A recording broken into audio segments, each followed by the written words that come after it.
Hello बच्चों, आप सभी कैसे हैं। आज मैं आपको पिछले वीडियो में भाषा और व्याकरण के बारे में बताई थी और भाषा के कितने रूप होते हैं, भाषा के प्रकार के बारे में बताई थी और उसके प्रश्नोत्तर भी मैं आपको लिखवाई थी। आज मैं आपको बताने जा रही हूँ, इसका ऑब्जेक्टिव मैं आपको बताने जा रही हूँ भाषा के। सबसे पहले हम बता दें कि भाषा किसे कहते हैं। तो भाषा वह साधन है जिसके द्वारा हम अपने मन की बात दूसरों को कहते हैं और दूसरों के मन की बात को समझते हैं, उसे भाषा कहते हैं। और भाषा के दो रूप होते हैं, मौखिक और लिखित, आपको पता ही है। अब हम व्याकरण क्या है। तो व्याकरण शुद्ध शुद्ध पढ़ना, शुद्ध शुद्ध लिखना, शुद्ध शुद्ध बोलने का ज्ञान कराता है। व्याकरण वह शास्त्र है जिससे शुद्ध शुद्ध पढ़ना, लिखना और बोलना आता है। अब तीसरा यहाँ देखेंगे, सही कथन पर सही तथा गलत कथन पर गलत का निशान लगाइए। हिंदी भाषा की लिपि क्या है? देवनागरी। शब्द भाषा की सबसे छोटी इकाई है। गलत। टीवी देखना मौखिक भाषा का उदाहरण है। सही। व्याकरण भाषा के शुद्ध रूप का ज्ञान कराता है। सही। भारत की राजभाषा क्या है? अंग्रेजी है? नहीं, गलत है। भारत की राजभाषा हिंदी है। तो आगे देखेंगे, सही उत्तर वाले विकल्प पर निशान लगाइए। लिखित भाषा का उदाहरण है फोन पर बातें करना, कहानी सुनना या मोबाइल फोन से संदेश भेजना या गाने सुनना। तो लिखित भाषा का उदाहरण, मोबाइल फोन पर हम संदेश को टाइप करते हैं तभी मैसेज वो जाता है। तो क्या हो गया? यह लिखना, लिखित रूप है। भारत की राजभाषा क्या है? हिंदी। हिंदी को राजभाषा का गौरव कब प्राप्त हुआ था? तो हिंदी को राजभाषा का गौरव 14 सितंबर 1949 को प्राप्त हुआ था। वाक्य कहलाता है। शब्दों के सार्थक समूह को क्या कहते हैं? वाक्य कहते हैं। शब्दों के सार्थक समूह को क्या कहते हैं? वाक्य। नीचे बने गोले पर में से राज्यों और भाषाओं के नाम अलग अलग कीजिए। यहाँ राज्य और भाषा दिया हुआ है जिसमें आपको यहाँ से खोजकर आपको लिखने हैं।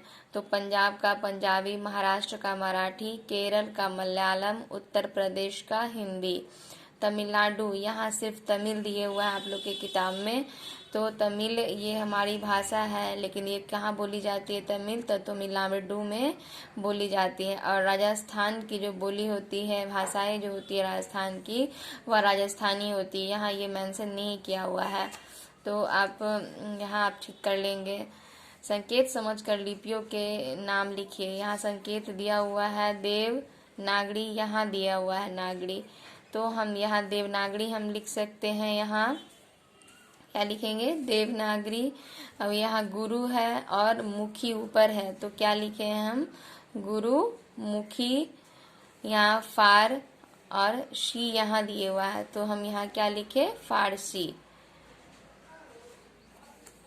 ठीक है।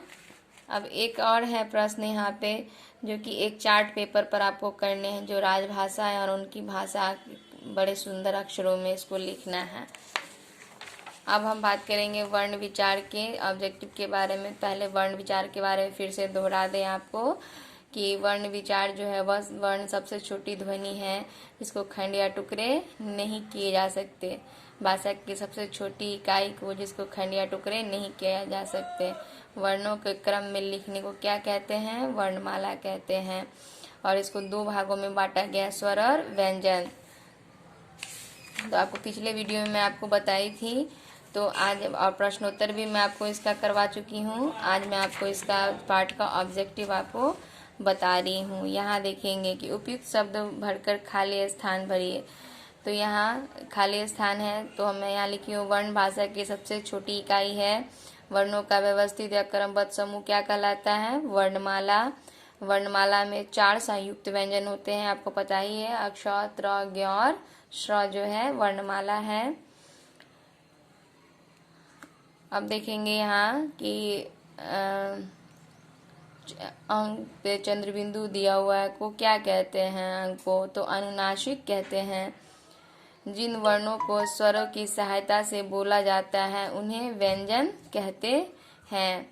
अब निम्नलिखित शब्दों को वर्ण को अलग अलग करके लिखिए। यहाँ दिया हुआ है टोकरी को अलग करना है, तो टोकरी के वर्ण को अलग करना है तो ट हलंत जोड़ ओ जोड़ क हलंत जोड़ अ जोड़ र हलंत जोड़ दीर्घ ई होता है। कमीज लिखने कमीज को अलग करना है तो क हलंत जोड़ अ जोड़ म हलंत जोड़ दीर्घ ई जोड़ ज हलंत जोड़ अ। क्या बना हमारा कमीज। वर्ण को अलग अलग किए। पुजारी है तो प हलंत जोड़ उ हर्ष उ जोड़ ज हलंत जोड़ आ जोड़ र हलंत जोड़ दीर्घ ई। क्या बना पुजारी। रविवार र हलंत जोड़ अ हलंत जोड़ व हलंत जोड़ हर्ष ई जोड़ व हलंत जोड़ आ जोड़ र हलंत जोड़ अ। क्या हमारा बना रविवार। रविवार बना। तो देखिए कि यहाँ वर्ण को मैं कैसे अलग की हूँ, आप लोग भी करेंगे। अब आगे देखेंगे निम्नलिखित शब्दों में उपयुक्त स्थान पर अनुस्वार अथवा अनुनासिक चंद्र बिंदु लगाइए।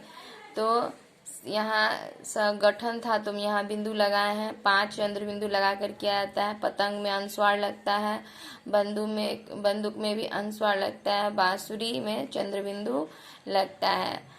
यहाँ र में उ और दीर्घ की मात्रा का प्रयोग करते हुए 3-3 शब्द लिखना है। तो रुपया रूप और रुकना लिखे हैं, रुमाल अमरूद और रुद्र लिखे हैं। आप लोग भी अपने लिखेंगे। हिंदी वर्णमाला में स्वरों की संख्या कितनी होती है? 11। अ की ध्वनि होती है ह की तरह। अह को विसर्ग कहते हैं, तो अह विसर्ग जो है ये जो है विसर्ग कहते हैं और इसकी ध्वनि जो होती है ह की तरह होती है। स्पर्श व्यंजन नहीं है, इसमें स्पर्श व्यंजन नहीं है, तो य र ल व स्पर्श व्यंजन हमारा नहीं है। अक्षर संयुक्त व्यंजन कौन से व्यंजन से मिलकर बना है? तो यहाँ तालव्य श दिया हुआ था जो कि हम यहाँ से ही किए हैं। आपको आप लोग भी अपने अपने किताब में कर लेंगे कि अक्षर जो कौन से वर्ण से मिलता है। क हलंत जोड़ मूर्धन्य श हलंत से जोड़कर मूर्धन्य श है ये लिखा हुआ। क्या लिखा हुआ है?